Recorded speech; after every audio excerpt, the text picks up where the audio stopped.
जब भी कभी हम इस तरह की बातें सुने कि हमारी आत्मा को दुख हो रहा है, या हम ऐसी बात सुने कि भगवान मृतक की आत्मा को शांति दे, तो समझ लीजिए कि ऐसा कहने या लिखने वाले ने आत्मा से कभी कोई संबंध ही नहीं रखा।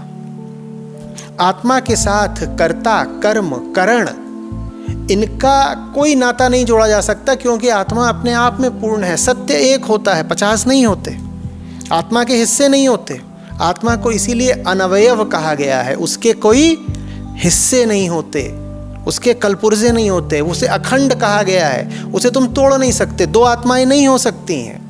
आत्मा को अतुल्य कहा गया है, आत्मा को अनुपम कहा गया है, आत्मा को अचिंत्य कहा गया है, आत्मा को अकथ्य कहा गया है।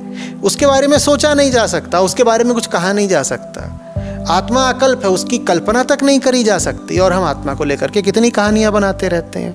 आत्मा को अनिकेत कहा गया है। अनिकेत माने आत्मा कोई घर नहीं होता। घर कैसे होगा? सारे घर आत्मा के अंदर हैं। आत्मा किसी घर में कैसे पहुंच जाएगी? पर हम कहते हैं नहीं, आत्मा तो मेरे शरीर के भीतर है। यहाँ कहा जा रहा है कि आत्मा बड़े से बड़े घर में भी नहीं हो सकती, पूरे ब्रह्मांड में भी नहीं हो सकती आत्मा। पर लोगों को गुमान रहता है कि आत्मा उनके शरीर के भीतर है। ये धर्म में बड़ी भारी भ्रांति आ गई है। आत्मा एक परम आदरणीय शब्द है। आत्मा एकमात्र सच्चा शब्द है। आत्मा शब्द का इस्तेमाल हल्के में नहीं करना चाहिए।